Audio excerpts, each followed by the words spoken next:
구원을 받기 위해서는 이방인들도 할례를 받아야 된다.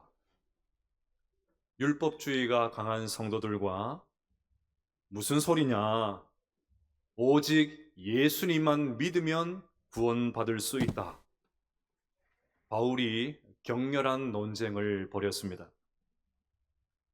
다행히 예루살렘 회의는 이 치열한 논의 끝에 이방인 그리스도인들의 할례 문제를 말끔하게 해결을 했습니다. 이방인 선교의 큰 신학적인 장애물이 제거가 된 것입니다. 그러니 이제 이방인 선교에는 거칠 것이 없어 보입니다. 아니나 다를까 바울은 바나바에게 1차 전도 여행 때 복음을 전했던 지역을 재방문하자고 제안합니다. 즉 2차 전도 여행을 시작을 해서 1차 때 만났던 사람들, 예수님을 믿었던 성도들을 다시 찾아가서 신방을 하자는 것입니다.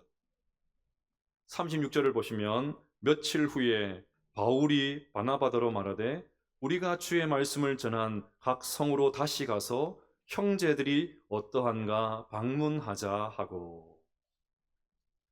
여기서 주목해야 될 것이 있습니다. 1차 전도 여행은 전적으로 성령님의 주도로 시작이 되었습니다.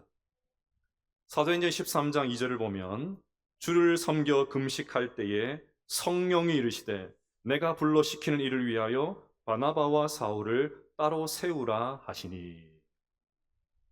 그런데 이제 2차 전도 여행은 전적으로 바울의 의지로 시작이 됩니다.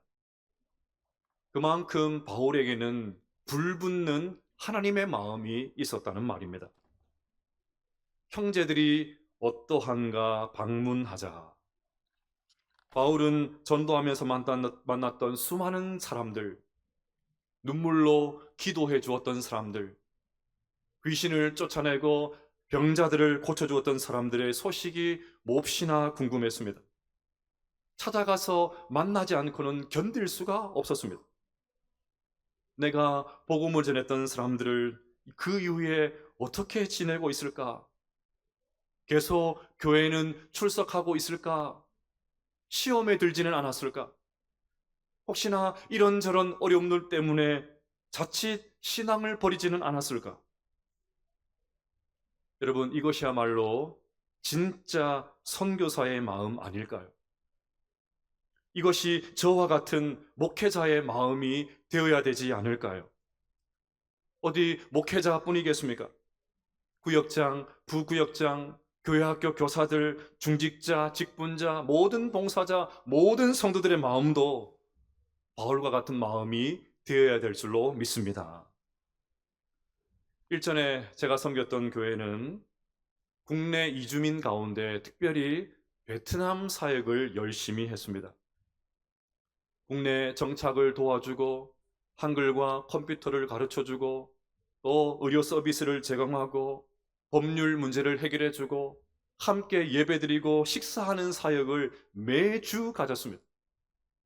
심지어 명절에도 쉬지 않았습니다. 그러니 그들과 얼마나 많이 친해졌겠습니까? 그들 가운데 세례를 받는 분들이 많았고 심지어 타국에서 그렇게 힘들게 번 돈으로 11조를 하는 성도들도 제법 많았습니다. 그런데 비자가 만료되어서 베트남으로 돌아간 성도들이 문제였습니다. 여기서는 열심히 교회를 다녔지만 공산주의 체제인 그곳에서 예배를 드리는 것이 쉽지가 않았습니다. 그래서 교회는 매년 베트남으로 단기 선교를 떠났습니다. 전국에 흩어져 있는 베트남 성도들을 하노이로 불러서 물론 그 경비도 교회가 전적으로 부담을 했습니다. 함께 예배드리고 기도하고 상담하고 식사하는 시간을 가졌습니다. 여러분 다들 휴가를 얼마나 손꼽아 기다립니까? 그런데 많은 성도들이 휴가를 반납하고 베트남으로 선교를 떠났습니다. 그들을 다시 만날 생각에 준비할 때부터 흥분을 감추지를 못했습니다. 만날 때는 서로 얼싸안고 기쁨의 눈물을 흘렸고 헤어질 때는 아쉬움의 눈물을 흘렸습니다. 저는 그 장면이 제 마음의 액자에 그대로 보관되어 있습니다. 저는 이것을 잊어버릴 수가 없습니다. 이것이 영혼을 향한 애틋한 마음이지요. 그러니 우리에게도 영혼을 향한 불붙는 마음이 가득하게 되시기를 바랍니다. 금번 VIP 초청 사랑주일도 이런 마음으로 함께 동참하게 되시기를 바랍니다. 자, 이렇게 바울과 바나바는 영혼을 향한 불붙는 마음으로 2차 전도 여행을 출발하려고 합니다. 그런데 문제가 생겼습니다. 37절과 38절을 보시면 바나바는 마가라는 요한도 데리고 가자 하나 바울은 밤빌리아에서 자기를 떠나 함께 일하러 가지 아니한 자를 데리고 가는 것이 옳지 않다 하여. 마가를 데리고 가자는 바나바와 데리고 갈 수 없다는 바울 사이에 의견 충돌이 일어났습니다. 이미 살펴본 대로 마가는 1차 전도 여행 때 중도 하차를 했지요. 의욕적으로 선교에 동참을 했지만 현장은 만만치가 않습니다. 잠자리도 불편하고 끼니도 제대로 해결을 하지를 못합니다. 가는 곳마다 환영받기는커녕 생명의 위협까지 받았습니다. 결국 마가는 밤빌리아에서 무단 이탈해서 집으로 돌아가고 말았습니다. 자칫하면 전도 여행이 중단될 큰 위기 상황을 맞았습니다. 그랬던 마가를 2차 때 데리고 갈 것이냐 말 것이냐를 놓고 의견 충돌이 일어났던 것입니다. 아마 바나바는 마가에게 한 번 더 기회를 주고 싶었던 것 같습니다. 사람이 어떻게 완벽할 수가 있냐? 누구나 다 실수할 수 있는 것 아니냐? 그러니 이번에 다시 데리고 가서 실수를 만회할 수 있는 기회를 주자는 것입니다. 결국 선교도 사람을 얻는 것인데 마가에게 재기할 기회를 주면 누이 좋고 매부 좋은 것 아니냐는 것입니다. 하지만 바울은 달랐습니다. 다른 일도 아니고 하나님의 일을 하는데 그런 무책임한 사람을, 팀워크를 깨뜨린 전력을 가진 사람을 어떻게 데려갈 수 있냐는 것입니다. 덜컥 데리고 갔다가 나중에 또 힘들다고 돌아가면 어떡하냐는 것입니다. 그때 우리가 얼마나 힘들었는지, 우리가 얼마나 황당했는지 잊어버렸냐는 것입니다. 그러니 마가는 절대로 데려갈 수 없다는 것이 바울의 생각이었습니다. 여러분은 어떻게 생각하십니까? 누구의 말이 옳습니까? 그런데 더 큰 문제가 발생했습니다. 생각은 얼마든지 다를 수가 있지요. 다른 사람들도 아니고 바울과 바나바와 같은 영적인 거장이라면 이 정도의 생각 차이는 얼마든지 조율할 수 있지 않을까요? 하지만 현실은 달랐습니다. 39절을 보십시오. 서로 심히 다투어 피차 갈라서니. 서로 심히 다투었다는 말은 그냥 감정을 다 표출해서 논쟁을 벌였다는 말입니다. 마음 가운데 있는 그 찌꺼기를 그대로 다 표현했다는 말입니다. 이 단어에서 발작이라는 의미를 가지고 있는 영어 단어가 나왔습니다. 그러니까 바울과 바나바는 한치의 양보도 없이 그냥 자기 말만 하면서 설전을 벌였습니다. 100번 양보해서 설전을 벌이는 것도 어느 정도 이해를 할 수가 있습니다. 그런데 여기서 끝이 아닙니다. 피차 갈라서니. 끝내 두 사람은 의견의 일치를 보지 못하고 서로 갈라서고 말았습니다. 요즘식으로 말하면 손절하고 말았어요. 여러분, 당황스럽지 않습니까? 서로 싸워서 갈라지는 장면을 설교해야 되는 저는 더 당황스럽습니다. 심지어 오늘 설교 제목도 서로 심히 다투어 피차 갈라선입니다. 오늘 본문에서 무슨 하나님의 음성을 들을 수가 있습니까? 우리도 얼마든지 치고받고 싸워도 된다. 바울과 바나바도 그랬는데 우리는 얼마나 더 싸우겠느냐? 그러니 마음 편하게 오늘부터 부부싸움 해라! 뭐 그런 도전을 받아야 되겠습니까? 하지만 하나님이 허투루 이것을 기록해 놓을 리가 없습니다. 오늘 본문에도 하나님의 의도가 있습니다. 첫 번째는 인간의 연약함입니다. 우리가 오늘 본문을 보면서 당황하는 이유는 바울과 바나바와 같은 영적 거장들이 의견 조율에 실패해서 갈라섰다는 데 있습니다. 여러분, 바울과 바나바가 누굽니까? 그들은 생사고락을 함께한 좋은 동력자였습니다. 기독교 역사의 최초의 전도 여행을 함께 했습니다. 그들은 최소 1년에서 최대 2년 동안 무려 2300km가 넘는 고된 여정을 서로 의지하면서 성공적으로 마쳤습니다. 얼마 전에는 이방인도 할례를 받아야 된다는 이 주장에 함께 맞서서 교회를 지켜낸 동지들이었습니다. 더욱이 이제 좀 편한 집에서 쉴만도 한데 굳이하여 자원해서 2차 전도 여행을 하겠다고 나선 열정의 사람들이었습니다. 그러면 마가를 데리고 가느냐 마느냐, 이 정도의 생각 차이는 얼마든지 극복할 수 있는 것 아닙니까? 우선 저는 바울의 행동이 영 못마땅합니다. 이제 선교의 주도권을 자기가 잡았다고 해서 위아래도 없는 사람처럼 느껴집니다. 여러분, 처음에 예루살렘 교회의 성도들은 교회를 박해했던 바울의 지난 전력 때문에 그의 회심을 믿어주지 않았지요. 그때 바울을 적극적으로 추천해주고 보증해준 사람이 바나바였지 않습니까? 또 바울이 고향에서 무려 13년 동안 칩거, 마리조와 칩거지 사실은 썩고 있을 때였습니다. 그렇게 사람들의 생각에서 완전히 잊혀진 바울을 끄집어내어 가지고 안디옥 교회에서 목회를 할 수 있도록 도와준 사람, 바나바였지 않습니까? 어디 이것뿐입니까? 바나바는 자신이 주도했던 선교 사역을 바울에게 넘겨주고 자신은 2인자로 물러납니다. 이게 얼마나 어려운 일인지 우리가 잘 알고 있지 않습니까? 이런 바나바의 헌신이 있었기 때문에 지금의 바울이 존재할 수 있었습니다. 그러면 바울이 이러면 안 되지요. 적어도 인간이라면 그러면 안 되지요. 자신은 바나바의 적극적인 중재로 이 자리까지 왔는데 왜 마가는 용납하지를 못합니까?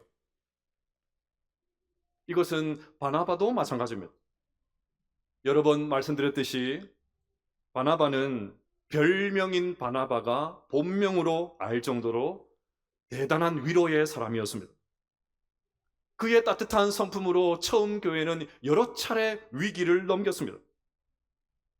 그러면 이번에도 좀 져주면 안 됩니까?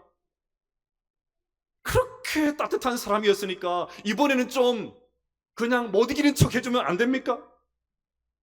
결국 바나바도 사촌 동생인 마가, 피부치인 마가의 문제 앞에서는 어쩔 수 없는 것입니까? 그런데 여러분, 이것이 인간입니다. 제가 마치 대단한 사람이라도 된 것처럼 바울과 바나바에 대해서 이렇다 저렇다 평가하고 판단하지만 우리는 알고 있습니다.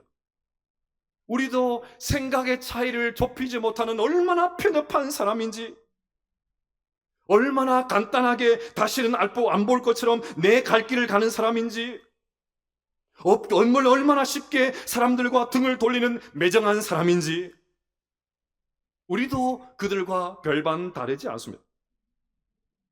성경은 이런 바울과 바나바의 인간적인 약점을 덮어주지 않고 그대로 기록해 놓았습니다. 왜요? 아무리 위대한 사람도, 그 어떤 영적 거장도 한낱 인간에 불과하다는 것입니다. 연약한 인간이라는 것입니다. 한계와 오점투성인 인간이라는 것입니다. 그러니 하나님 앞에서 제 아무리 위대하게 쓰임받았다고 해도, 아무리 대단한 업적을 남겼다고 해도 그저 인간이라는 것입니다. 철저하게 연약한 인간이라는 것입니다. 그러니 여러분, 바울과 바나바는 절대로 높여서는 안 됩니다. 우리는 절대로 사람을 높일 수가 없습니다. 영광 받으실 분은 오직 하나님 한 분밖에 없는 줄로 믿습니다. 여러분, 우리가 서로를 대할 때 이런 연약함으로 바라볼 수 있게 되시기를 바랍니다. 목사님은 안 그러실 거야. 저 장로님은 다를 거야. 아닙니다, 여러분.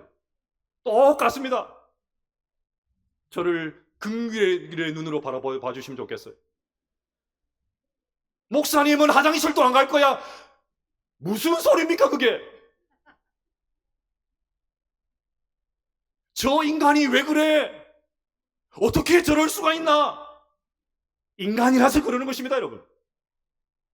인간은 어쩔 수가 없는 거예요. 원래 우리의 모습입니다. 우리는 다 연약합니다. 이 사실을 인정해야 서로를 긍휼히 여길 수가 있습니다. 사람에게 실망하지 않을 수가 있습니다. 오직 하나님만 바라보며 끝까지 믿음의 길을 걸어갈 수가 있습니다. 둘째로, 인간의 변화입니다. 오늘 본문이 당황스러운 또 다른 이유는 성경에 기록된 바울의 말과 지금의 행동이 너무나도 다르기 때문입니다. 흔히 사랑장으로 불리는 고린도전서 13장은 바울이 적었죠. 내가 사람의 방언과 천사의 말을 할지라도 사랑이 없으면 소리나는 구리와 울리는 꽹과리가 되고, 내가 예언하는 능력이 있어 모든 비밀과 모든 지식을 알고 또 손을 옮길 만한 모든 믿음이 있을지라도 사랑이 없으면 내가 아무것도 아니요, 내가 내게 있는 모든 것으로 구제하고 또 내 몸을 불사르게 내어줄지라도 사랑이 없으면 내게 아무 유익이 없느니라. 이렇게 시작한 바울이 7절에서 사랑을 이렇게 정의합니다. 모든 것을 참으며. 참으라고 적었으니까 참아야 되는 것 아닙니까? 본인이 참으라 해놓고, 모든 것을 참으라고 해놓고 왜 이러고 있습니까? 그는 또 에베소서 4장 2절과 3절에서 이렇게 말했습니다. 모든 겸손과 온유로 하고 오래 참음으로 사랑 가운데서 서로 용납하고 평안에 매는 줄로 성령이 하나 되게 하신 것을 힘써 지키라. 얼마나 좋은 말씀입니까? 그런데 성령의 하나 되게 하신 것을 힘써 지키라고 한 바울이 어떻게 생각이 다르다고 싸우고 심히 갈라설 수가 있습니까? 이거 뭐 좀 잘못된 거 아니에요? 빌립보서 2장 2절과 3절에서는 또 이렇게 말했습니다. 마음을 같이하여 같은 사랑을 가지고 뜻을 합하며 한 마음을 품어 아무 일에든지 다툼이나 허용을 하지 말고 오직 겸손한 마음으로 각각 자기보다 남을 낫게 여기고. 여기에도 서로 마음을 같이 하라는 말이 나오죠. 아무 일에든지 다툼으로 하지 말라고 했습니다. 그런데 정작 지금 바울이 다투고 있습니다. 자기보다 남을 바나바를 낮게 여기는커녕 바나바를 낮게 여기고 있습니다. 도대체 이 간격을 어떻게 설명할 수 있습니까? 바울이 이중인격자라서 그럴까요? 그런데 저는 여기서 바울의 변화를 보게 됩니다.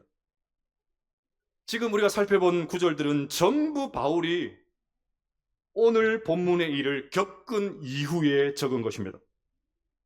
즉 사역 초기에 한없이 미숙했던 바울이 시간이 점점 지나면서 하나님이 원하시는 사람으로 변화되었다는 말입니다. 저는 여기서 우리의 희망을 발견하게 됩니다.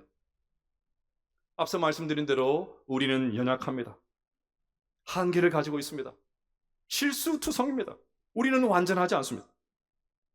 하지만 이 말에 숨어서, 이 말에 숨으면 한 발짝도 나갈 수가 없습니다.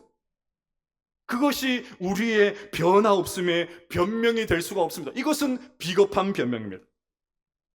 오늘 바울의 모습은 너무나도 실망스럽지만 그는 실망스러운 모습에 머물러 있지 않았습니다. 아마 바울은 아무 일에든지 다툼이나 허용을 하지 말고 이 구절을 쓸 때 틀림없이 오늘 겪었던 일을 떠올렸을 것입니다. 이 구절을 쓸 때 얼마나 부끄러웠을까요? 그런데도 바울이 당당하게 이렇게 쓸 수 있었던 이유는 그의 삶이 달라졌기 때문입니다. 사랑하는 여러분, 우리도 달라져야 됩니다. 다시요, 우리도 달라져야 됩니다.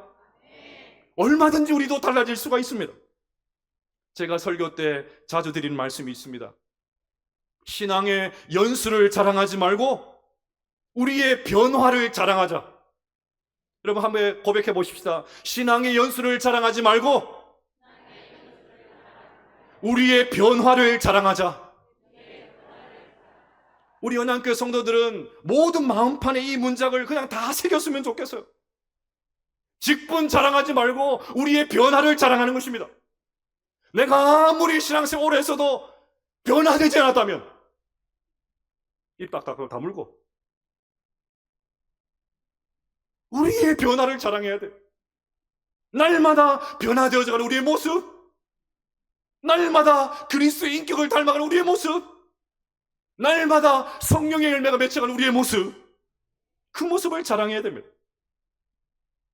저는 부족한 것이 많은 사람이라서 설교를 준비하는데 얼마나 많은 시간이 걸리는지 몰라요. 제가 제일 부러워하는 목사님들, 그냥 종이에서 몇 가지 쭉쭉쭉 적어서 올라가가지고 막 설교하신 분들 너무너무 부러워요. 저는 죽었다 깨어나도 안 돼요. 문장을 썼다가 또 주고 썼다가 또 주고 얼마나 막 끙끙 앓으면서 설교 준비하는지 모릅니다.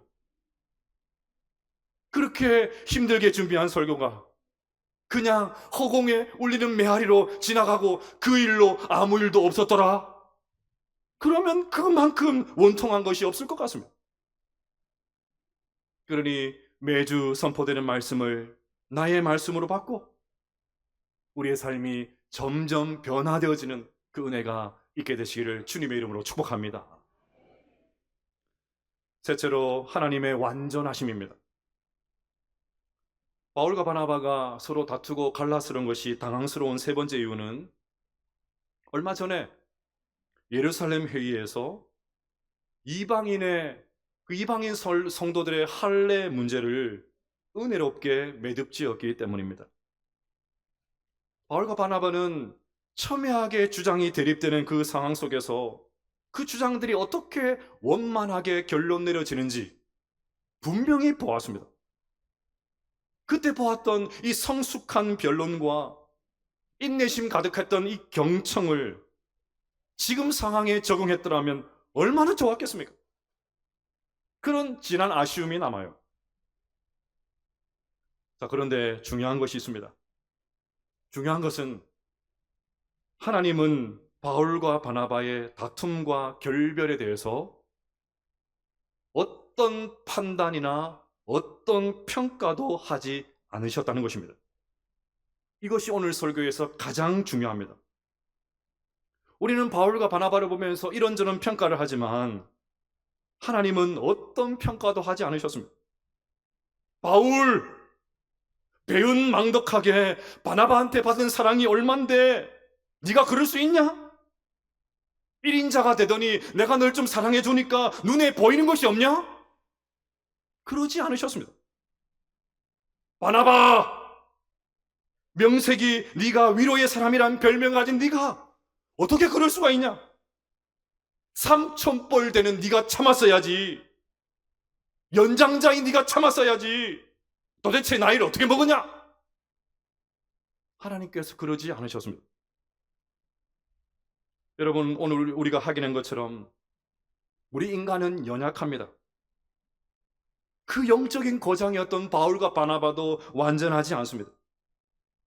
그러나 우리 하나님은 완전하십니다. 우리는 연약하지만 하나님은 완전하신 분이십니다. 하나님은 실패한 것처럼 보이는 이 상황을 도리어 역으로 사용하셔서 더 큰 선교의 원동력으로 삼으셨습니다.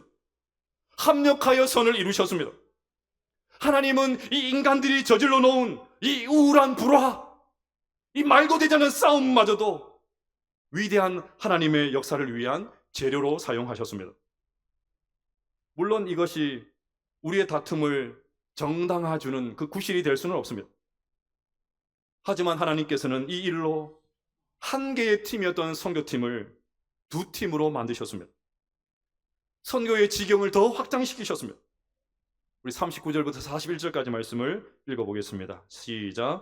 서로 심히 다투어 피차 갈라서니 바나바는 마가를 데리고 배 타고 구브로로 가고 바울은 실라를 택한 후에 형제들에게 주의 은혜의 부탁함을 받고 떠나 수리아와 길리기아로 다니며 교회들을 견고하게 하니라. 아멘. 바울은 실라와 함께 2차 전도여행을 떠나서 약 3년 동안 무려 5,000km를 누비면서 복음 사역을 감당했습니다. 현재 튀르키예와 유럽의 발칸 반도에서 복음을 전했습니다. 그리고 바나바는 마가와 함께 또 다른 선교 사역을 감당했습니다. 이렇게 두 팀의 선교팀이 종횡무진하면서 열심히 복음을 전했습니다. 여기서 중요한 것은 뜨거운 감자였던 마가입니다. 이후 마가는 어떻게 되었을까요? 사도행전에는 바나바와 마가의 전도 여정에 대해서 침묵합니다. 그런데 시간이 흘러 나중에 마가가 기독교 역사에서 너무나도 귀한 일꾼으로 등장합니다. 여러분, 사복음서 가운데 마가복음 있죠? 그것을 누가 기록했는지 아십니까? 1차 전도 여행 때 무단 이탈했던 이 찌질이 마가와 바울을 결별하는 결정적인 원인을 제공했던 이 마가가 마가복음을 기록했습니다. 무슨 말입니까? 바나바가 한때 그 무책임했던 그 마가를 데리고 그를 전도팀에 합류시켜서 계속 섬기고 기회를 주고 이끌어 주었더니 하나님께서 마침내 마가를 마가복음을 기록하는 주인공으로 만들어 주셨다는 것입니다. 이것만이 아닙니다. 나중에 마가는 사도 베드로의 동역자가 됩니다. 베드로 전후서를 마가가 대필했다고 전해지고 있습니다. 마가가 베드로에게 얼마나 소중한 존재였던지 베드로전서 5장 13절에 이렇게 적고 있습니다. 택하심을 함께 받은 바벨론에 있는 교회가 너희에게 문안하고 내 아들 마가도 그리하느니라. 내 아들 마가. 더 놀라운 것은 바울이 순교하기 직전, 이 세상을 떠나기 직전, 하나님의 부름을 받기 직전에 마지막으로 쓴 디모데후서 4장 11절에 이렇게 적었습니다. 누가만 나와 함께 있느니라. 네가 올 때에 마가를 데리고 오라. 그가 나의 일에 유익하느니라. 마가가 나중에 얼마나 좋은 복음 사역자로 섰던지, 지금 마가를 데려가기를 거부했던 바울이 이제 마가를 좀 데려오라고, 내가 이제 세상 떠날 날이 얼마 남지 않았는데 마가를 보고 싶다고, 나의 일에 유익했던 마가를 데리고 오라고. 사랑하는 여러분, 하나님은 우리의 약함 속에서도 여전히 일하시는 분인 줄로 믿습니다. 우리의 실수보다 하나님의 은혜가 더 큽니다. 우리의 실패보다 하나님의 능력이 훨씬 더 크십니다. 인간의 실수와 허물을 통해서도 하나님은 얼마든지 당신의 뜻을 이루어 가십니다. 우리의 지난 날을 보면 실수하고 실패했던 적이 얼마나 많습니까? 그런데 지금 와서 생각을 해보니까 하나님께서 그것을 더 큰 선으로 바꾸어 놓으셨습니다. 물론 우리의 허물과 약점, 그것은 좋은 것은 아닙니다. 오늘 바울과 바나바의 싸움은 분명히 미성숙한 행동인 것이 틀림없습니다. 하지만 하나님은 두 사람의 미숙함을 통해서도 기적을 만들어 주셨습니다. 우리 모두 다 결함이 있습니다. 우리는 완전하지 않습니다. 그러나 우리가 믿는 하나님은 완전한 분이신 줄로 믿습니다. 그러니 우리의 미숙함과 실수와 실패마저도 더 큰 역사를 이루실 하나님을 바라볼 수 있는 우리 모두가 되시기를 주님의 이름으로 축복합니다. 우리의 고장난 인생을 더 찬란한 인생으로 바꿔주실 그 하나님을 바라보면서, 완전하신 하나님을 바라보면서 날마다 믿음으로 달려가실 수 있는 우리 모든 성도들 다 되시기를 주님의 이름으로 축복합니다.